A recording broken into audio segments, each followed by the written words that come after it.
Friends welcome to web economics. उम्मीद है तुसी सारे ठीक हो। अज दे लैक्चर विच आपां गल करांगे कि contraction in demand and decrease in demand विच की डिफरेंस है। जिस तरह extension in demand and increase in demand विच छोटा जिहा डिफरेंस सी, उस ही तरह contraction in demand and decrease in demand बिल्कुल उन्हां दे ओपोजिट है ते उन्हां विच बहुत ही छोटा जिहा डिफरेंस है। सो देखते हैं कि कॉन्ट्रैक्शन इन डिमांड दा की मतलब है। ਜਦੋਂ ਵੀ ਕਿਸੇ ਚੀਜ਼ ਦੇ ਪ੍ਰਾਈਸਿਸ ਇਨਕਰੀਜ਼ ਹੋ ਜਾਂਦੇ ਨੇ ਤਾਂ ਉਸ ਚੀਜ਼ ਦੀ ਡਿਮਾਂਡ ਵਿੱਚ ਜੋ ਘਾਟਾ ਨੋਟ ਕੀਤਾ ਜਾਂਦਾ ਹੈ, ਜੋ ਉਸਦੀ ਪਰਚੇਜ਼ਿੰਗ ਘੱਟ ਹੋ ਜਾਂਦੀ ਹੈ, ਉਸ ਨੂੰ ਨੋਟ ਕੀਤਾ ਜਾਂਦਾ ਹੈ, ਉਸ ਨੂੰ ਕੰਟਰੈਕਸ਼ਨ ਇਨ ਡਿਮਾਂਡ ਕਿਹਾ ਜਾਂਦਾ ਹੈ। ਇੱਥੇ ਦੇਖੋ ਤੁਸੀਂ ਵਰਡ ਦੇਖੋਗੇ ਸੀਟਰਸ ਪੈਰੀਬਸ। ਸੀਟਰਸ ਪੈਰੀਬਸ ਦਾ ਮਤਲਬ ਹੈ ਕਿ ਬਾਕੀ ਸਾਰੇ ਵੈਰੀਏਬਲਸ ਜਦੋਂ ਕੌਨਸਟੈਂਟ ਹੋਣਗੇ, ਹੋਰ ਕੋਈ ਡਿਟਰਮੀਨੈਂਟ ਇਫੈਕਟ ਨਹੀਂ ਕਰੇਗਾ ਉਸ ਚੀਜ਼ ਦੀ ਡਿਮਾਂਡ ਨੂੰ, ਸਿਰਫ ਉਸਦੇ ਪ੍ਰਾਈਸਿਸ ਇਨਕਰੀਜ਼ ਹੋਣ ਕਰਕੇ ਜਿਹੜੀ ਉਹਦੀ ਡਿਮਾਂਡ ਵਿੱਚ ਘਾਟਾ ਨੋਟ ਕੀਤਾ ਜਾਏਗਾ, जो डिक्रीज होएगी ਉਹਦੀ डिमांड, उसनू कंट्रैक्शन इन डिमांड कहा जाता है। देखो हाईलाइट पॉइंट किया होया है कि उपर वाल नू एरो है तो प्राइस है, ये शो करता है कि प्राइसिस इनक्रीज होने नाल ਉਹਦੀ डिमांड जो फॉल हुई है उसनू कंट्रैक्शन इन डिमांड कहा जाएगा। उस दे उल्ट आप देखते हैं कि डिक्रीज इन डिमांड की है। डिक्रीज इन डिमांड का मतलब है कि जदों प्राइसिस कॉन्सटेंट होणगे, प्राइसिस रुके हुए होणगे, प्राइसिस का कोई इफैक्ट नहीं होएगा, पर किसी होर डिटरमीनेंट करके जदों डिमांड विच घाटा नोट किया जाता है, मान लो कि वेज रेट घट गए या उहदे टेस्ट प्रैफरेंसिस चेंज हो गए या कोई उन्होंने फ्यूचर अनसर्टेनिटी नज़र आ रही है, तो उहदे करके जो उहदी डिमांड विच घाटा नोट किया गया उसनू डिक्रीज इन डिमांड कहा जाएगा। हुण इन्हां दियां कर्व्स विच की मूविंग होएगी, की शिफ्टिंग होएगी। तो सब तो पहला देखो कि जदों भी कॉन्ट्रैक्शन इन डिमांड होएगी तो उनकी जिहड़ी मूवमेंट है वो अलोंग टू कर्व अपवर्ड होएगी, ऊपर नू चली जाएगी।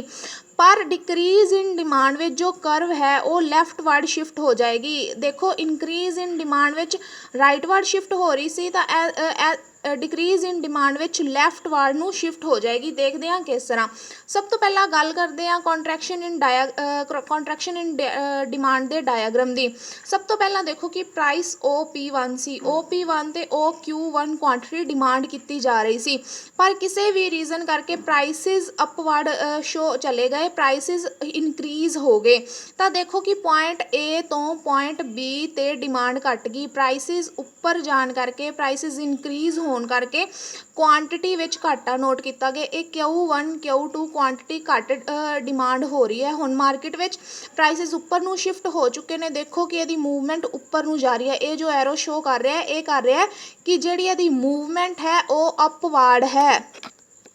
On the other side decrease in demand दा कर्व ते डिमांड कर्व ते की इफैक्ट पिया। देखो कि प्राइसिस कॉन्सटेंट ने, प्राइसिस कॉन्सटेंट ने इस टाइम ए पॉइंट ते जो दी डिमांड कर्व है रिप्रजेंट कर रही है, पर किसी भी होर रीजन करके प्राइसिस OP ही रहनगे। किसी भी रीजन करके उहदी वेज घट गई, डिटरमीनेंट्स कोई होर इफैक्ट कर रहा है, उन्हें अपनी डिमांड नू घटा लिया, Q2 ते आ गया, Q1 तो Q2 ते आ गया। ये जो घाटा नोट किया गया है ये प्राइसिस चेंज होने करके नहीं किया गया। देखो कि प्राइसिस सेम ने।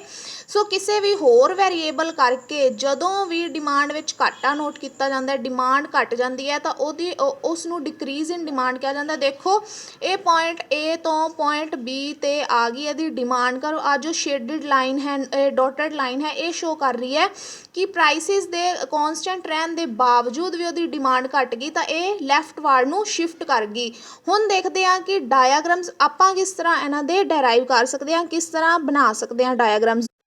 सब तो पहला आप डायग्राम बनावांगे कॉन्ट्रैक्शन इन डिमांड का। देखो कि आ P1 प्राइसिस ने, प्राइसिस घट होने करके यदि जो क्वांटिटी है वो ज़्यादा है, Q1 क्वांटिटी है, इस पॉइंट A ते डिमांड कर्व है। देखो हुण किसी भी रीजन करके प्राइसिस वध जाते हैं, कोई भी रीजन है प्राइसिस वध गए ने, प्राइसिस वधन करके की होया आ P2 प्राइसिस ने जो कि इनक्रीज हो चुके हैं। प्राइसिस वधन करके उसने अपनी जो क्वांटिटी डिमांडेड है उन्होंने घट कर लिया। देखो डिमांड पिछे वाल नू शिफ्ट हो गई, प्राइस उपर नू शिफ्ट हो गए। हुण देखो कि ये पॉइंट B ते आ गई डिमांड कर। हुण A तो पॉइंट B मूवमेंट अपवर्ड हो रही है।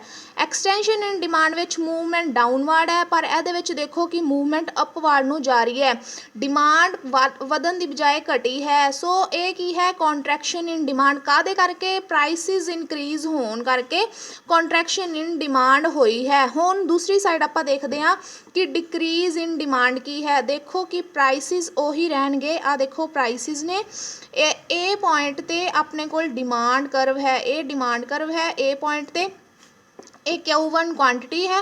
ਹੁਣ ਕਿਸੇ ਵੀ ਰੀਜ਼ਨ ਕਰਕੇ ਉਸਨੇ ਆਪਣੀ ਡਿਮਾਂਡ ਨੂੰ ਘਟਾ ਲਿਆ, ਚਾਹੇ ਉਹਦੇ ਵੇਜਿਸ ਡਾਊਨ ਹੋ ਗਏ ਜਾਂ ਕੋਈ ਹੋਰ ਰੀਜ਼ਨ ਹੈ, ਉਸਨੂੰ ਆਪਣੀ ਡਿਮਾਂਡ ਨੂੰ ਘਟਾ ਲਿਆ। ਸੋ ਇਹ ਜੋ ਸ਼ੇਡਡ ਲਾਈਨ ਹੈ, ਇਹ ਜੋ ਸ਼ੇਡਡ ਲਾਈਨ ਹੈ, ਇਹ ਸ਼ੋ ਕਰ ਰਹੀ ਹੈ ਕਿ ਡਿਮਾਂਡ ਘਟ ਗਈ। ਦੇਖੋ ਲੈਫਟ ਵਾਰਡ ਨੂੰ ਸ਼ਿਫਟ ਹੋ ਗਈ। ਸੋ ਇਹ ਡਿਕਰੀਜ਼ ਇਨ ਡਿਮਾਂਡ ਹੈ।